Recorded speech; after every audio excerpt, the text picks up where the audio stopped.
The autumn of 1759 painted the leaves of the Hudson Valley in shades of bronze and scarlet, but Ohserase could not admire the beauty she had always loved. Her fingers trembled as she wove white oak baskets, each mechanical movement masking the terror that had grown in her chest since her uncle Ronateri Honte returned from the French village with a somber face and shoulders bowed by the weight of a terrible decision. The wind carried the aroma of dry leaves and smoke from household fires, but it also brought with it the sensation of imminent change that made her heart race. The women of the village whispered in groups, their low voices carrying fragments of conversation that Ohserase pretended not to hear. Since her father's death in the last battle against the English, she had depended on her uncle's protection, but she knew that Ronateri Honte had contracted dangerous debts with French traders to obtain muskets and gunpowder to defend his people. The weight of this dependence suffocated her, especially when she perceived how her uncle looked at her lately, not with the paternal affection of before, but with the desperation of a man who saw no other way out. The Mohawk village seethed with the tension of approaching war, and each family struggled to survive the harsh winter that was being announced. Ohserase watched the children play among the longhouses, their laughter echoing against the elm bark walls, and wondered if she would ever have children of her own, or if her destiny would be sealed by the desperate choices of men in desperate times. The sun began to set, tinting the sky blood red, and she knew this might be one of the last times she would contemplate the horizon as a free woman. Ronateri Honte emerged from the communal house with heavy steps, his face marked by the deep wrinkles that worry had carved. His eyes avoided hers as he approached, and Ohserase felt her stomach contract when he stopped before her, his large, calloused hands trembling slightly. Without words, he extended his hand, a gesture she recognized as a silent request for her to accompany him. And although every fiber of her being screamed for her to run, she placed her small hand in his. The path to the riverbank seemed endless, each step echoing like a funeral drum in her ears. Ohserase could feel the gaze of other village women upon her, some with pity, others with relief for not being the ones chosen to carry this burden. The Hudson waters ran dark and fast, reflecting the first stars of the night, and she wondered if it would be more merciful to let herself be carried away by these waters than to face the destiny that awaited her. When they spotted the French canoe anchored at the bank and the tall silhouette of a man waiting under the shadow of the pines, Ohserase understood that her life as she had known it was coming to an end. Ronateri Honte stopped abruptly, his shoulders trembling with the magnitude of what he was about to do, and she realized that he loved her, but that love sometimes is not strong enough to overcome the need for survival. The stranger turned in her direction, and even in the growing twilight, she could see that his eyes did not carry the cruelty she expected, but something more complex, perhaps understanding, perhaps even reluctance. The night breeze brought with it the aroma of pines and fresh water, mixed with the smell of leather and tobacco that emanated from the stranger, and Ohserase closed her eyes for a moment, engraving in her memory the sound of the river waters that flowed toward the sea, carrying with them the dreams of a young Mohawk woman who was about to discover that not all endings are truly final. French trader Étienne Moreau observed the approach of the uncle and the young woman with a discomfort that grew with each step they took in his direction. His 40 years of life had been marked by difficult transactions, but never before had he been asked to buy a person, much less a young woman, whose eyes carried the same fierce intensity he recognized in Mohawk warriors. Étienne nervously adjusted the collar of his linen shirt, his long, pale fingers contrasting with the skin, bronzed by the sun of the trade routes he had traveled for decades between Quebec and the Iroquois nations. Ronateri Honte approached with the bent posture of a broken man, and Étienne could see in the deep lines of his face the internal struggle between tribal pride and desperate necessity. The words exchanged between them were few and heavy with weight, conducted in a mixture of rudimentary French and basic Mohawk that Étienne had learned over the years. The debt value was substantial: muskets, gunpowder, and tools that could mean the difference between life and death for an entire village during the harsh winter that was approaching. Ohserase remained motionless during the entire negotiation, her eyes fixed on the distant horizon where stars were beginning to emerge in the dark sky. Étienne noticed how she kept her shoulders straight and chin raised, a posture that spoke of unbreakable dignity, even in the face of humiliation. When Ronnateri finally placed his hand on her shoulder in a gesture of farewell, Étienne saw the tears the man struggled to contain and understood that this was not a transaction motivated by cruelty, but by a necessity that transcended personal choices. The moment of transfer was marked by a profound silence, broken only by the sound of river waters and the rustling of dry leaves moved by the wind. Étienne received a small leather bag containing Ohsarase's personal belongings, some bead ornaments, a small knife, and a necklace made of shells that had belonged to her dead mother. The weight of these objects in his hands seemed disproportionate to their material importance, carrying with them all the history and identity of a life that was being transplanted from its native soil. When Ronnateri finally walked away, his heavy steps echoing on the trail that led back to the village, Étienne was alone with Ohserase at the riverbank. The silence between them extended for long minutes, charged with tension and mutual expectation. He could feel the young woman's contained energy, like a wild animal temporarily restrained, and understood that any sudden movement or inappropriate word could result in a desperate flight or violent resistance that he did not wish to provoke. It was then that Étienne made a decision that surprised even himself. Instead of directing Ohserase to his canoe as a trader would do with acquired merchandise, he removed his wool coat and extended it in her direction, a gesture that recognized her humanity and dignity. When she looked directly into his eyes for the first time, he saw not only fear, but also a penetrating intelligence that evaluated him, trying to decipher his intentions through every nuance of his expression and body posture. The growing moonlight illuminated Ohsarase's face, revealing the wild beauty that combined delicate features with the inner strength that characterized the women of her people. And Étienne understood that he had acquired not just a responsibility, but also an opportunity to redefine the parameters of that forced transaction. The Hudson waters continued their eternal journey toward the sea, carrying with them the echoes of a decision that would change two lives in ways that neither of them could yet imagine. The canoe glided silently through the dark waters of the Hudson, propelled by Étienne's experienced oars that cut through the surface with rhythmic and precise movements. Ohserase remained motionless in the bow, her eyes fixed on the stars that reflected in the water like fragments of divine light, each constellation narrating ancient stories that her grandmother had told her about the paths that souls travel after death. The night wind carried the aroma of pines and fresh water, mixed with the smell of leather and tobacco that emanated from Étienne, creating an atmosphere that oscillated between the familiar and the completely unknown. During the hours that followed, Ohserase discreetly observed the man who had bought her, seeking signs of his true intentions through each movement and expression. Étienne navigated with the confidence of one who intimately knew every curve of the river, but she noticed how he occasionally looked in her direction with an expression that seemed more concerned than proprietary. When the canoe passed by a group of beavers building their dam, he slowed the rhythm of the oars to avoid disturbing them, a gesture of respect for nature that she did not expect from a French trader. The first stop was at a small cove protected by weeping willows, where Étienne lit a small and discreet fire. Ohserase watched how he prepared wild herb tea in a small metal kettle, his careful and deliberate movements suggesting a knowledge of indigenous traditions that went beyond the merely commercial. When he offered her the hot drink in a tin mug, she hesitated for a moment before accepting, the warmth of the metal against her hands serving as an anchor of reality in a night that seemed increasingly unreal. It was then that Étienne did something that deeply surprised her.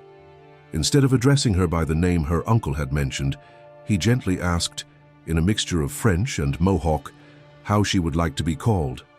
Ohserase stared at him with surprise, for in her experience, white men rarely cared about indigenous women's preferences, much less about questions of personal identity. When she remained silent, he nodded understandingly and said that, until she chose to share her true name, he would call her Étoile, star in French, because she shone with the same distant and mysterious light of celestial bodies. The name resonated in her ears like a strange melody, but not unpleasant.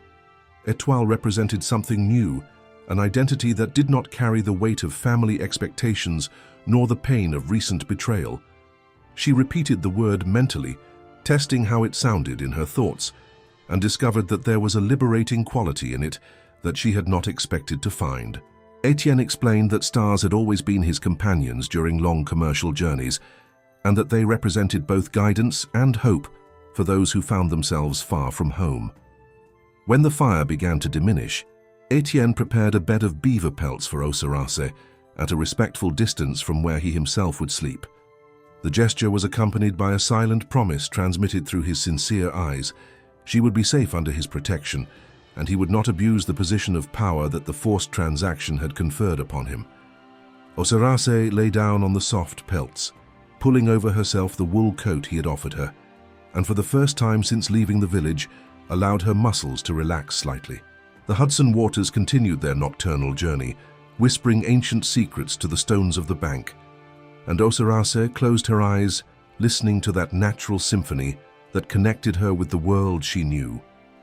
Even surrounded by the uncertainty of her new destiny, she discovered that the name Étoile had planted a small seed of hope in her heart, a possibility that perhaps not all endings were truly final, and that sometimes what seemed to be a conclusion could be just the beginning of something completely new and unexpected.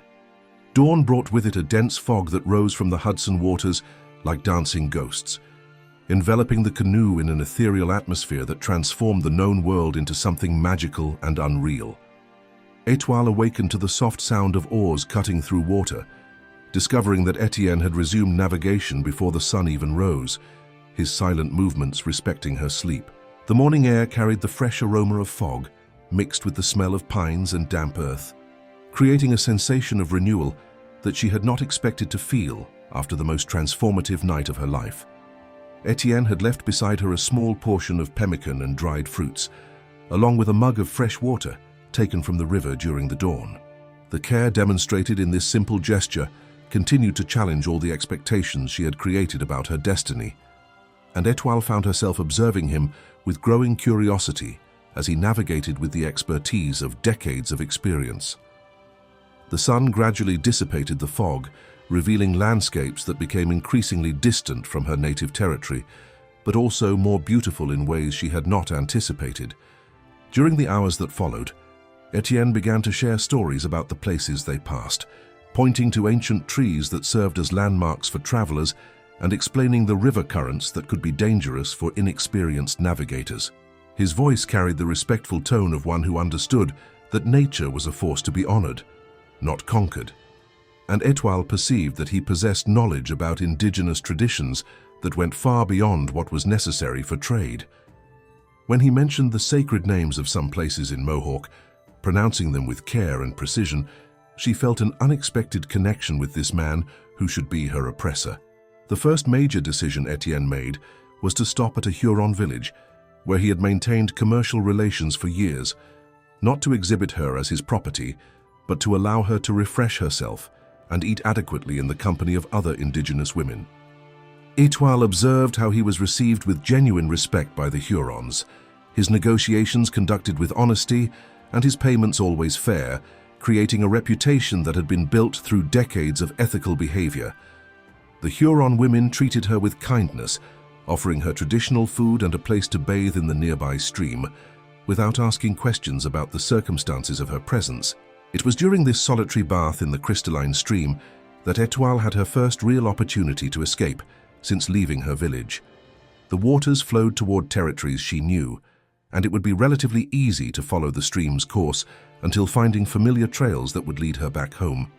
She remained motionless in the cold water for long minutes, considering her options, but discovered that something had changed in her perspective during the last hours.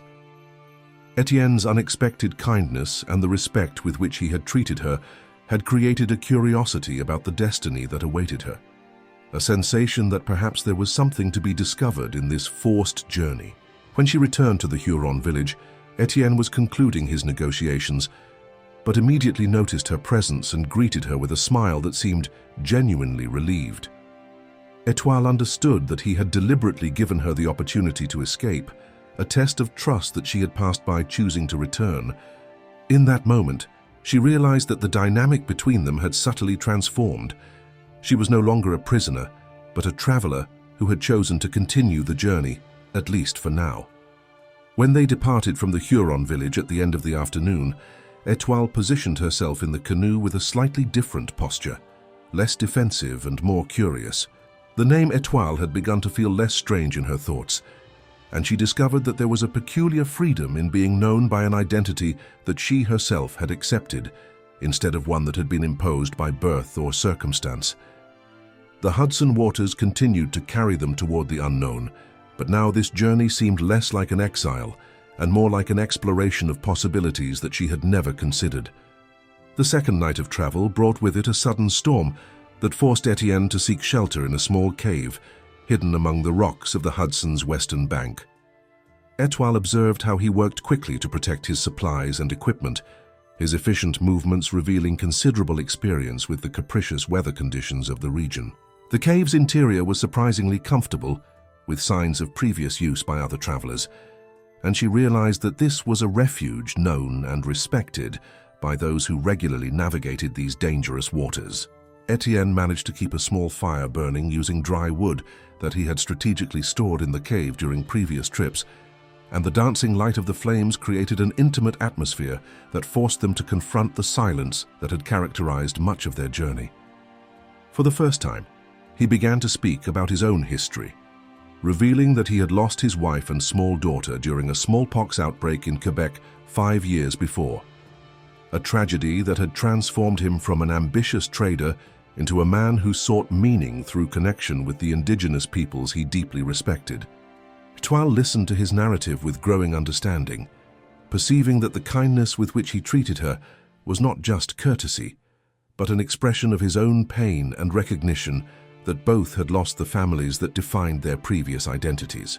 When he mentioned how his daughter used to observe the stars from her bedroom window, calling them les petites lumières de maman, Mama's little lights, she understood the emotional dimension behind the name Étoile that he had chosen for her. The name was not just a convenient designation, but a way to honor both her dignity and his own memory of paternal love. The storm intensified during the night, with strong winds that howled among the rocks and rain that hammered relentlessly at the cave entrance.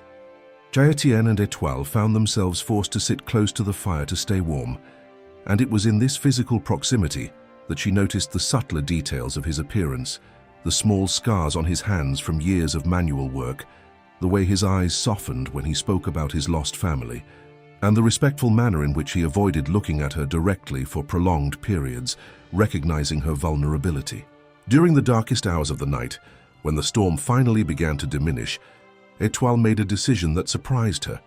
She began to speak, first in Mohawk and then in a mixture of Mohawk and French, telling Étienne about her own lost family, her warrior father killed in battle, her mother who had succumbed to sadness a few months later, and how she had become dependent on an uncle who loved her, but had been forced to choose between her and the survival of his entire village. Her words flowed like the river outside, carrying with them years of repressed pain that she had never shared with anyone. Étienne listened to her story with the respectful attention it deserved, occasionally asking gentle questions that demonstrated his genuine understanding of the complexities of tribal life during times of war. When she finished speaking, he slowly extended his hand, allowing her to decide if she wanted to accept the comfort he offered, and when she placed her small hand in his, both understood that something fundamental had changed between them. They were no longer strangers united by a commercial transaction, but two people who had found mutual recognition in their shared humanity. When dawn finally came, revealing a world washed by the storm and brilliant under the rising sun, Étoile awoke discovering that she had slept with her head resting on Étienne's shoulder, who had remained motionless all night so as not to disturb her rest. The simple gesture of consideration touched something deep in her heart, and she understood that the name Étoile had become more than a temporary designation. It had become an identity that she was beginning to embrace, representing not just a new phase of her life, but also a new version of herself that was emerging through the unexpected kindness of a stranger who had become something more complex and indefinable. The third day of travel brought with it the arrival at the final destination, a small wooden house built in a clearing on the banks of a smaller tributary of the Hudson, surrounded by well-tended gardens and a workshop where Étienne worked as a goldsmith in addition to his commercial activities. Étoile observed the property with surprise, for she had expected to be taken to a city or trading post, not to a home that breathed solitude and solitary care. The house was modest but solid, built with the same respect for nature that she had observed in other aspects of Étienne's character, harmoniously integrated into the surrounding landscape without dominating it. Étienne led her through the property with the same gentleness that had characterized the entire journey, showing her where she would find fresh water, where she could cultivate her own medicinal herbs if she wished, and indicating a small, separate construction that had been prepared especially for her. Étoile realized that he had carefully planned her arrival, not as that of a servant or property, but as that of a guest who deserved privacy and dignity. The smaller construction was equipped with a comfortable bed, a small stove, and even some books in French that he thought she might want to learn to read. During the first days in her new residence, Étoile explored the surroundings with the caution of a wild animal testing the limits of a new territory. She discovered that Étienne maintained respectful relationships with local tribes, many of which came regularly to trade and socialize. When she was introduced to these visits as Étoile, my friend who came from Mohawk lands, she realized that he had carefully chosen the words to preserve her dignity without lying about the circumstances of her presence. The local indigenous women received her with genuine warmth, and she discovered that there was a small community of people who had found refuge and new life far from their tribes of origin. Étienne's goldsmith workshop became a place of particular fascination for Étoile, as she watched how he transformed raw metals into objects of delicate and functional beauty. His skilled fingers molded silver and copper into ornaments that combined European techniques with indigenous motifs, creating pieces that honored both traditions without inappropriately appropriating either. When he noticed her interest, he began to teach her the basic aspects of the craft, and she discovered that she possessed a natural aptitude for detailed work and an intuitive understanding of metal properties. It was during one of these sessions in the workshop that Étoile finally spoke her true name aloud for the first time since her arrival. "Ohserase," she said softly, and then repeated Étoile, testing how the two names sounded together. Étienne stopped his work and looked at her attentively, understanding the importance of that moment of revelation. He repeated both names carefully, gently asking which she preferred he use, and when she responded that both were part of who she was becoming, he smiled with an understanding that transcended words. That night, Étoile remained awake in her small house, listening to the sounds of the forest and reflecting on the extraordinary changes that had occurred in her life in the last weeks. The name Étoile had become a second skin, an identity that she had chosen to accept, and that represented not just a new phase of her life, but also a new version of herself that was emerging through the unexpected kindness and genuine respect that she had found in a place where she expected to find only oppression. When she finally fell asleep, it was with the sensation that she had discovered something precious and unexpected, the possibility that love could grow not only from ideal circumstances, but also from the most unlikely human connections, and that sometimes life's greatest gifts arrive disguised as the greatest losses. The stars shone intensely through the small window of her house, and she fell asleep to the soft sound of the forest's breathing, knowing that for the first time in months, she was truly home. Winter arrived early that year of 1759, bringing with it snowstorms that transformed Étienne's property into a world of crystal and silence. Étoile discovered that the cold season intensified the intimacy of her situation, as storms frequently forced them to share the warmth of the main house, where she helped prepare meals while he worked on goldsmith projects by the flickering light of the fire. During these long nights, they developed a comfortable routine that transcended the need for many words, communicating through gentle gestures and looks that carried growing mutual understanding. Étienne had begun to teach Étoile not only the goldsmith craft, but also to read and write in French, using the books he had collected over the years as study texts. She demonstrated exceptional aptitude for learning, absorbing not only the words, but also the complex ideas they represented, and he marveled at the speed with which she understood concepts that had taken him years to master. During these study sessions, sitting close to the fire with books open between them, both began to perceive that the intellectual connection they were developing was as powerful as the emotional one. One particularly cold morning, while working together in the workshop creating a set of ornaments for a Huron wedding ceremony, Étoile noticed that Étienne's fingers trembled slightly, not from cold, but from her proximity. When she gently placed her hand over his to guide the tool's movement, both felt an electric current that transcended simple physical contact. The moment extended for several seconds, their eyes meeting in a silent exchange that recognized the fundamental transformation that had occurred in their mutual feelings. Étienne was the first to withdraw, his face flushed not only by the forge's heat, but by the awareness that he had crossed an invisible line he had established for himself when he brought her to his house. Étoile observed his retreat with understanding, recognizing that he struggled with the morality of feeling attraction for a woman who had come to him through circumstances he considered questionable, regardless of his honorable intentions. The tension that followed was charged with repressed desire and ethical considerations that made any movement toward physical intimacy a matter of deep conscience.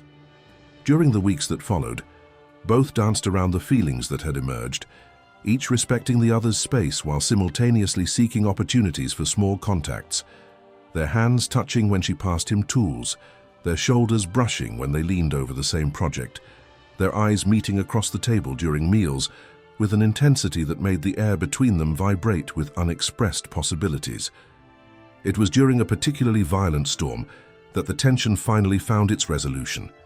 Étoile had worked late in the workshop, finishing a delicate silver bead necklace when the wind knocked down a tree that blocked the path to her small house.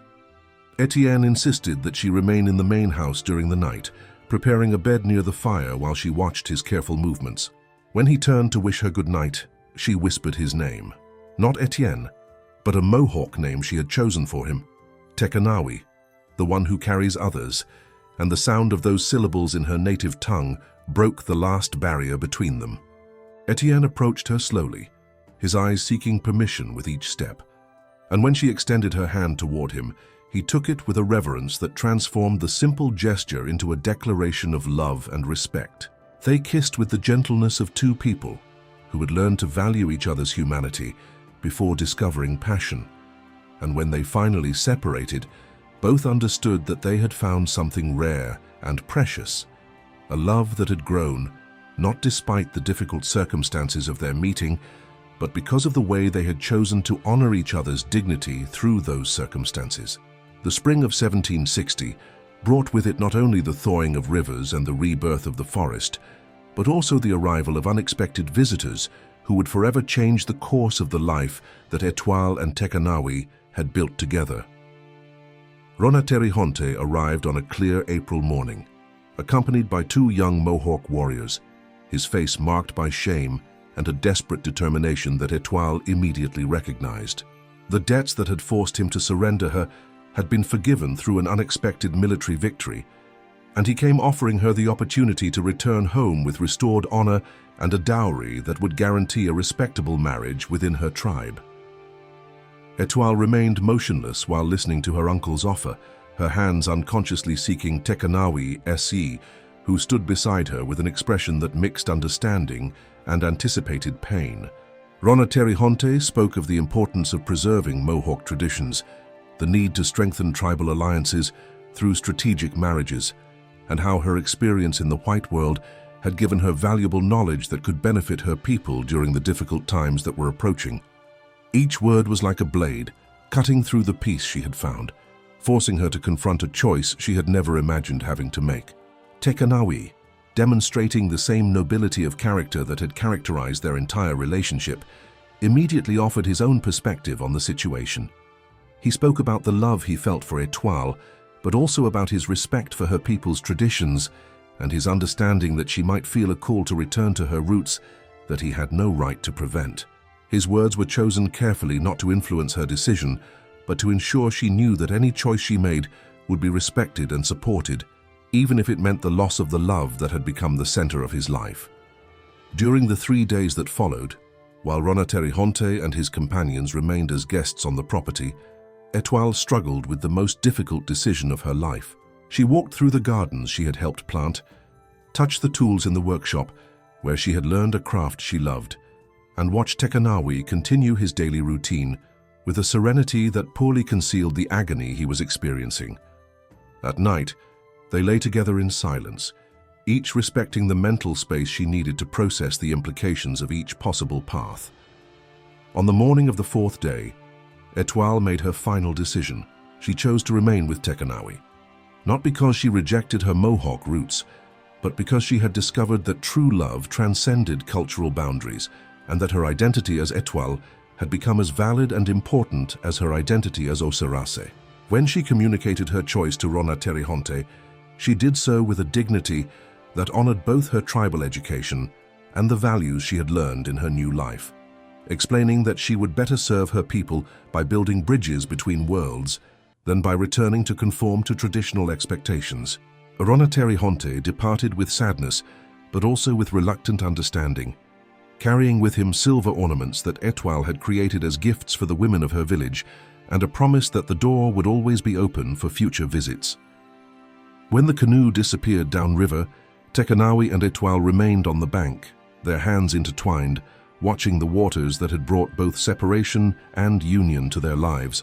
In that moment, they understood that they had created something new and precious, a love that had been born from the most unlikely circumstances, but had become a transformative force capable of redefining identities and transcending the limitations imposed by birth and tradition.